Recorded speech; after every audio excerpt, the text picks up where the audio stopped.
So hey guys, I know that in the beginning I was thinking of doing like a video blog within my process of chemo and all that stuff for breast cancer. I kind of changed my mind and I went on the writing route. I'm sorry, and that kind of went pretty good on my, you know, expressing my feelings and stuff. But I did kind of want to do a video on basically what I've gone through, things like that, and how I'm doing now with my remission life. How my hair is growing slowly back. I miss my original hair. Things like that. And I thought of doing this video because I had a short conversation with someone that is a relative, a sister of someone that's actually going through it. And she was telling me, she was, wow, like I see so much strength in, people that go through it. And I was like, yeah. And um, I can see it in her point of view as much as my point of view. For people that don't know, my grandfather, when I was in high school, um, he went through prostate cancer, kicked ass, and and 2 years prior to my diagnosis, my my grandmother was diagnosed as well, and she went through her treatments and stuff, and sadly hers was way too advanced, and she passed away. But I was fortunate that I found it in time, and everything was done you know awesomely. I went through it awesomely as well. I mean, a lot of people approach me and they tell me like, damn, like I don't understand how you did it. Some people didn't even know. Some people thought that, I cut my hair for a look, which is, possible because I really, I like to go crazy when it comes to my hair. I don't care. And even more now because, I mean, I literally pulled the bald look, guys. And damn, did I pull it off pretty well. A lot of people were just like, wow. And at the time, I was working at the Boys and Girls Club, and um, these kids, man, they gave me so much strength, and it it made me think, wow, like kids actually have, you know, we're born good and we see good. These kids, would always tell me like, "How are you doing today? You look good today."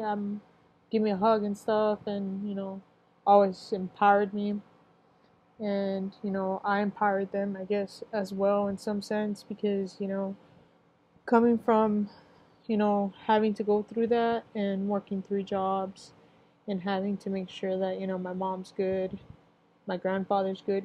He's 90 years old.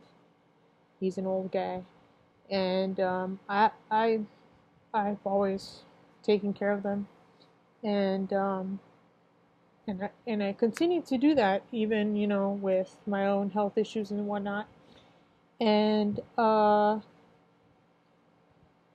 did have someone tell me like, hey, you need to focus on yourself, and not worry about others. But I was raised to you know always care for others.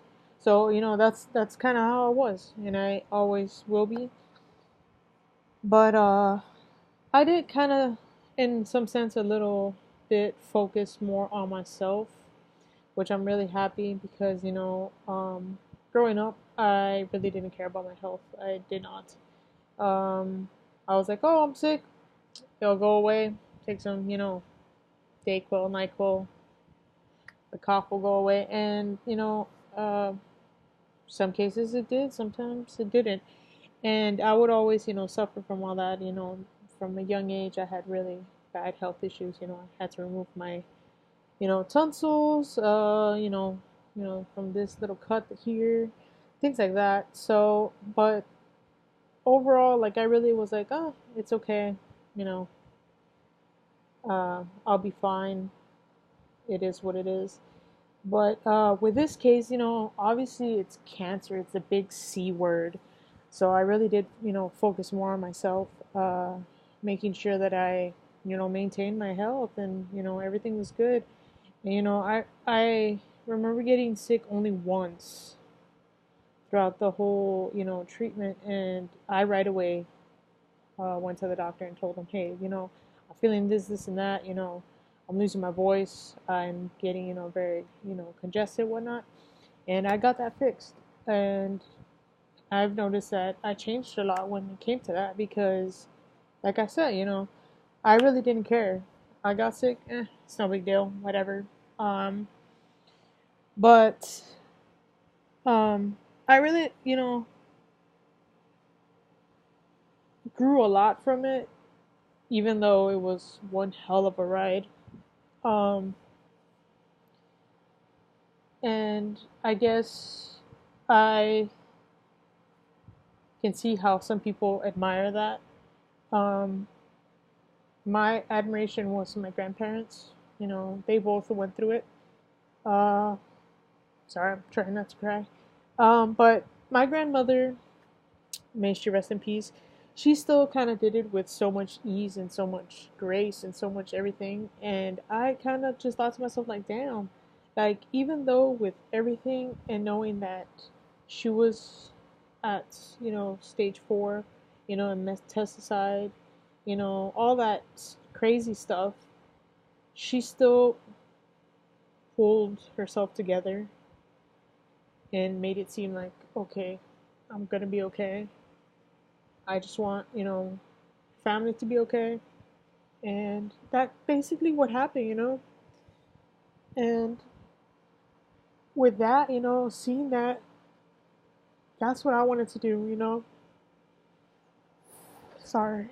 Um, but yeah, that's kind of what I wanted to do. I wanted to show people, even though I'm going through this, I'm going to continue moving forward.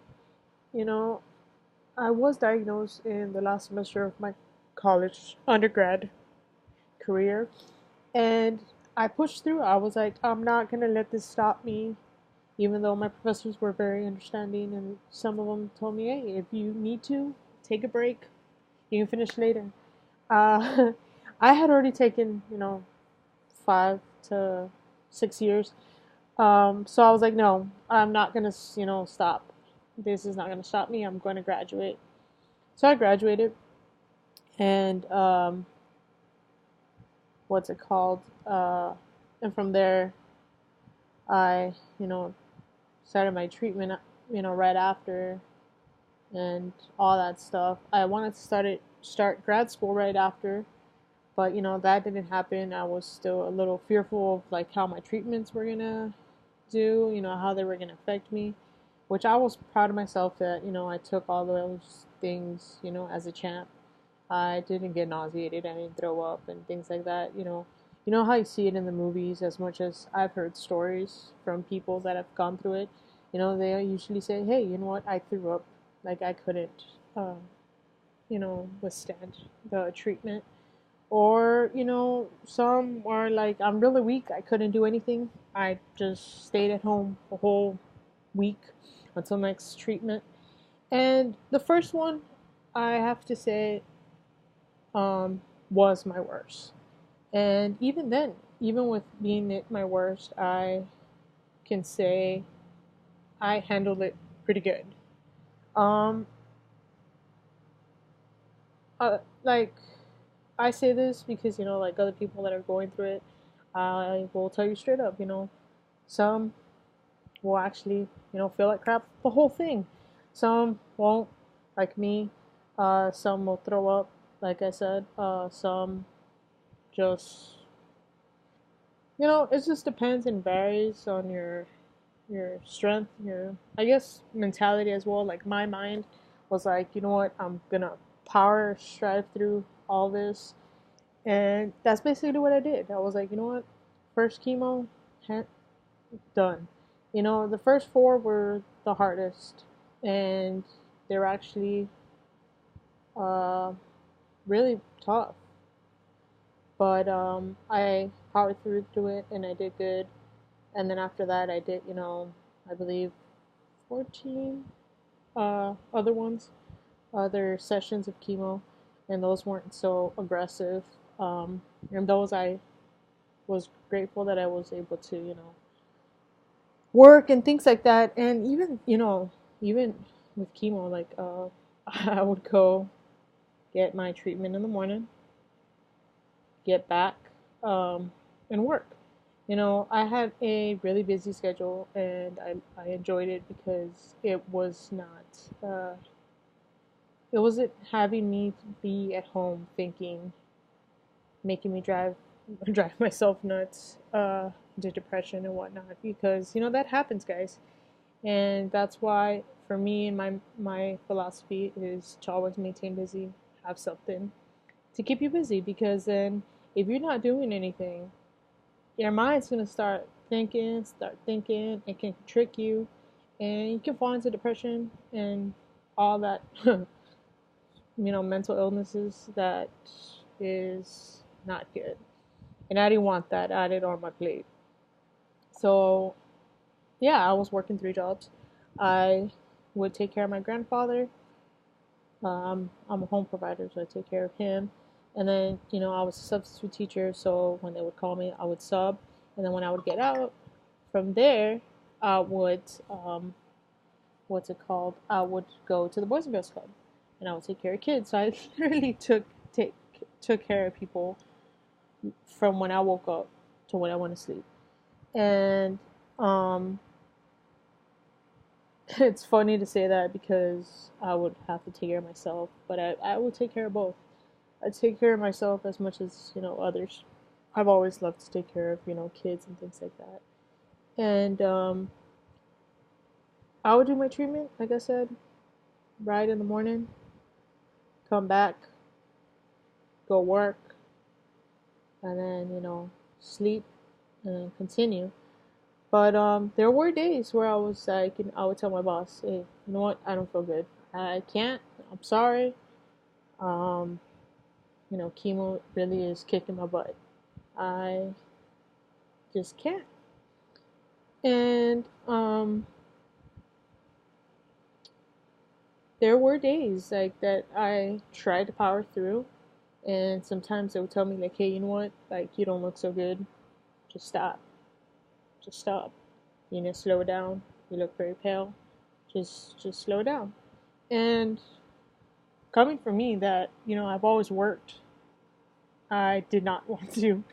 And I kind of learned, how to slow it down and basically take it day by day, like how my grandmother would say. And now I do. I do take it day by day. And see what today has in store for me. Let's see what tomorrow has in store, and just see from there.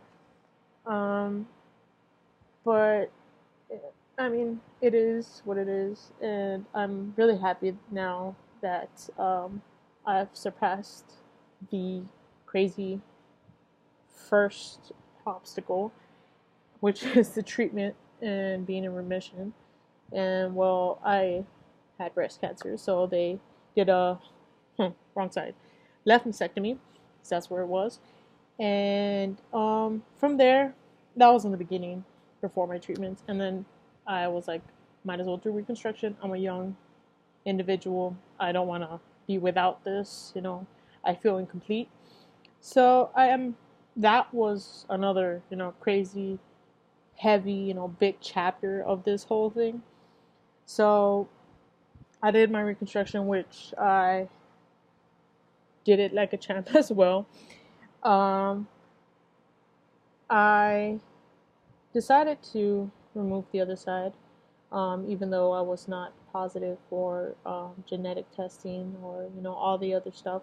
I still believed, well, I guess had fear that it could probably come back and conquer my other breast. So I was just like, you know what, just remove that one as well, reconstruct both.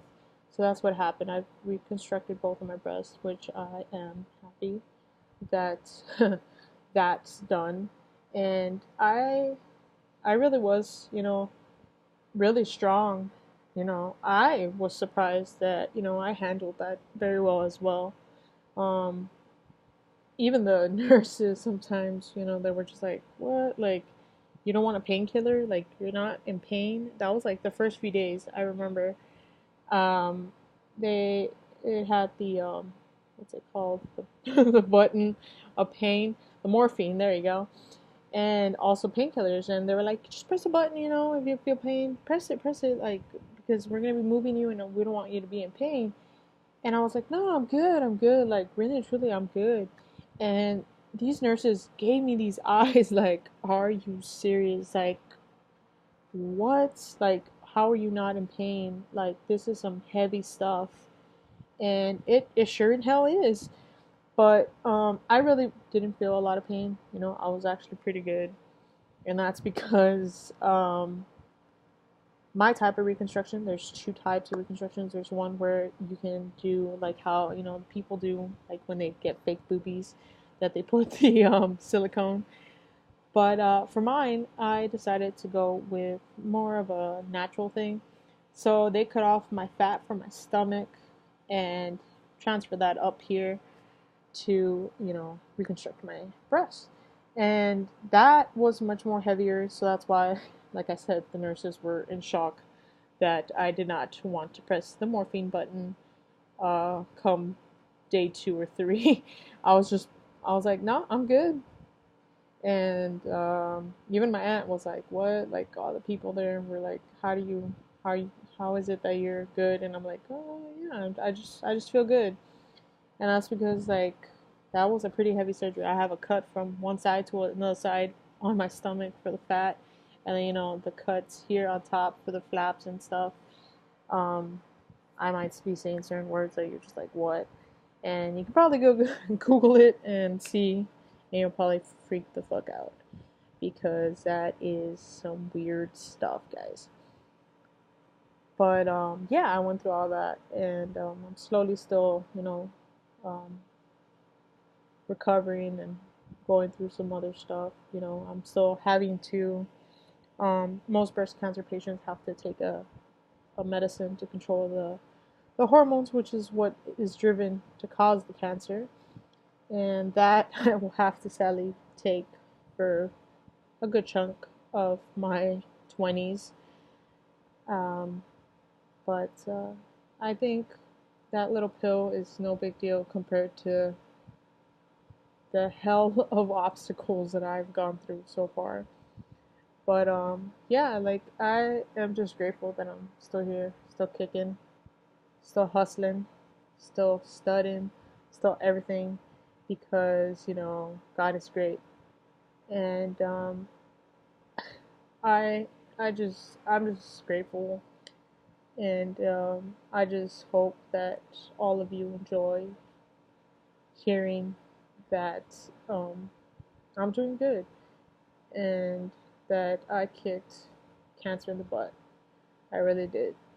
Because, even with this, I actually had someone that was going through the exact same thing as me, and she went through so much more little obstacles than I did. And I say little, but there are some pretty big hiccups. But I say little because cancer is a big obstacle. Um, but yeah, like there's people that go through so much more crazier stuff. Finding out that, actually a classmate of mine went through the same thing as me, but, I find it so crazy that the government and healthcare system works because she had no health insurance, so she had to hold it off. She could have been the same stage as me, stage 2, but because she had to hold it off because she had no health insurance and she had no way to cover for those expenses, her cancer was a stage 3.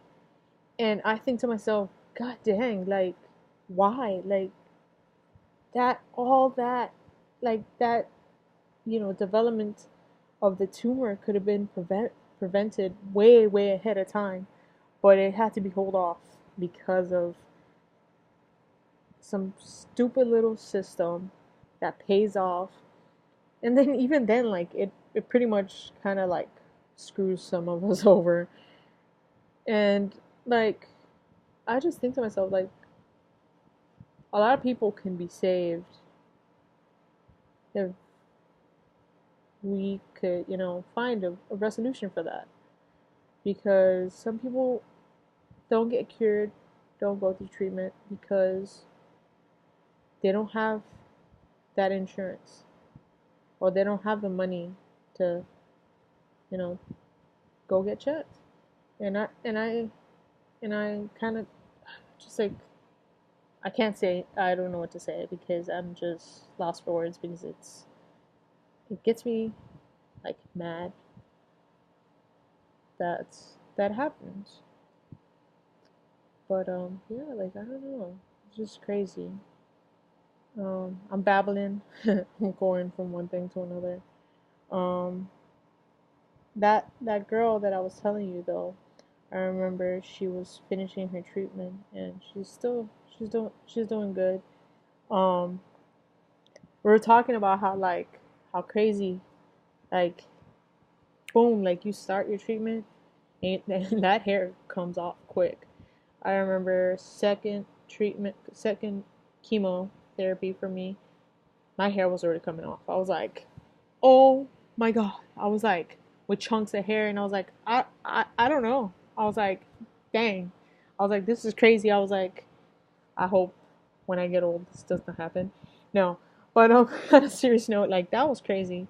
Like, it really was. And when it came to like the last chemo, I had like maybe like two little hairs, my eyebrows, no eyelashes.